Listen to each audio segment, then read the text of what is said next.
നമസ്കാരം. ചേട്ടായുടെ കടയിലേക്ക് എല്ലാവർക്കും സ്വാഗതം. നമ്മളിന്ന് സംസാരിക്കാൻ വേണ്ടി പോകുന്നത് കോയാക്സിൽ സ്പീക്കറുകളെ കുറിച്ചാണ്. ഒറ്റ വാക്കിൽ പറയുവാണെങ്കിൽ ബാസും ട്രബിളും മിഡ് റേഞ്ചും ഇവ കൂടിച്ചേരുന്നതാണ് ഒരു കോയാക്സിൽ സ്പീക്കർ. ഇനി വിശദീകരിച്ച് പറയുവാണെങ്കിൽ നമുക്ക് കേൾക്കാൻ കഴിയുന്നൊരു ശബ്ദമുണ്ട്. അത് 20 ഹെർട്സ് മുതൽ 20,000 ഹെർട്സ് വരെയുള്ള ശബ്ദമാണ് നമുക്ക് കേൾക്കാൻ വേണ്ടി സാധിക്കുന്നത്. ഇതിനിടയിൽ നമുക്ക് ബാസ് ഉണ്ട്, ട്രബിളുണ്ട്, വോക്കലുണ്ട്. അതായത് ബാസ് എന്ന് പറഞ്ഞാൽ നമുക്കറിയാം ഇടി, ബും ബും എന്നുള്ള ഇടിയാണ് ബാസ്. അതുപോലെ തന്നെ ട്രബിള് ചില്ല് ചില്ല് എന്നുള്ള ചിലങ്കയുടെയൊക്കെ ശബ്ദമാണ് ട്രബിള്. പിന്നെ വോക്കൽ നമ്മൾ സംസാരിക്കുന്ന ഒരു കോളാമ്പി എന്നൊക്കെ വരുന്ന ശബ്ദമാണ് വോക്കൽ സൗണ്ട്. ഇത്രയും ശബ്ദങ്ങൾ ചേരുന്നതാണ് ഒരു മനുഷ്യന് കേൾക്കാൻ കഴിയുന്ന ഒരു ശബ്ദം. ഇതൊരു സാധാരണ സ്പീക്കറാണ്. ഇതിൽ നിന്ന് ഒരു സമയത്ത് ഒരു ശബ്ദം മാത്രമേ, അല്ലെങ്കിൽ ഇതിന് ശബ്ദം പുറപ്പെടുപ്പിക്കുന്നതിന് ഒരു ലിമിറ്റേഷൻസ് ഉണ്ട്. ഇപ്പോൾ വോക്കലോ അല്ലെങ്കിൽ ബാസോ ട്രബിളോ ഒക്കെ ഒരേ സമയത്ത് ഇതിൽ നിന്ന് പ്രൊഡ്യൂസ് ചെയ്യുന്നതിന് ഒരു ലിമിറ്റേഷൻ ഉണ്ട്. ഇതൊരു കോയാക്സിൽ സ്പീക്കറാണ്. അപ്പോൾ നമുക്ക് നോക്കുവാണെങ്കിൽ കാണാൻ സാധിക്കും ബാസ് വരാൻ വേണ്ടി ഒരു ഭാഗം, വോക്കൽ സൗണ്ട് വരാൻ വേണ്ടി ഒരു ഭാഗം, അതുപോലെ തന്നെ ട്രബിൾ വരാൻ വേണ്ടി ഒരു ഭാഗം. ഇതെല്ലാം കൂടെ ഒരു സ്പീക്കറിൻ്റെ ഒരു ഫ്രെയിമിലേക്ക് കണക്ട് ചെയ്തിരിക്കുകയാണ്. ഇതിനെയാണ് നമ്മളൊരു കോയാക്സിൽ സ്പീക്കർ എന്ന് പറയുന്നത്. ഇനി നമ്മൾ പറയുവാണ് കോയാക്സിൽ സ്പീക്കർ എത്ര തരമുണ്ടെന്ന്. ഒരുപാട് തരം മോഡലുകളുണ്ട് പൊതുവെ കോയാക്സിൽ സ്പീക്കറിൽ.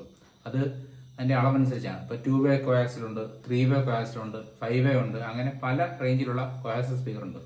എല്ലാത്തിൻ്റെയും പർപ്പസ് ഇത് തന്നെയാണ്. ഇപ്പോൾ നമുക്ക് ശബ്ദത്തിനെ 3 തരത്തിലായിട്ട് തരംതിരിക്കാമെന്ന് ഞാൻ പറഞ്ഞിരുന്നു. ആ ബാസ്, ട്രബിള്, മിഡ്, അതിന് തന്നെ വീണ്ടും പാർട്ടീഷൻ ഉണ്ട്. അത് ഞാൻ വ്യക്തമായിട്ട് പറയുന്നില്ല. എന്ന് പറഞ്ഞ പോലെ തന്നെ നമ്മുടെ ഈ കോയാക്സിൽ സ്പീക്കറിന് തന്നെ പല പല പാർട്ടീഷൻസ് ഇറങ്ങിയിട്ടുണ്ട്. ഇപ്പം 1 ട്യൂട്ടറുകളുണ്ട്, 2 ട്യൂട്ടറുകളുണ്ട്, വോക്കൽ കോയിൽ തന്നെ വേരിയേഷൻസ് ഉള്ളതുണ്ട്.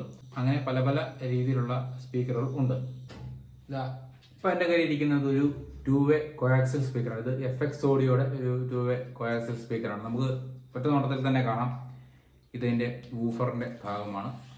നടുക്കായിട്ട് നമുക്ക് ട്യൂട്ടറും കാണാം. അപ്പോൾ ഇതൊരു കോയാക്സിലാണ്, 2 വേ കോയാക്സിലാണ്. 1, 2 അങ്ങനെ 2 പാർട്ടീഷനുള്ള ഒരു 2 വേ കോയാക്സിൽ സ്പീക്കറാണ്. ഇത് നമ്മൾ കൂടുതലായിട്ട് കാറിൻ്റെ ഡോറിൽ, അതുപോലെ തന്നെ സീലിങ്ങിലൊക്കെ ഉപയോഗിക്കാൻ വേണ്ടി പറ്റുന്ന ഒരു മോഡൽ 2 വേ കോയാക്സിൽ സ്പീക്കറാണ്.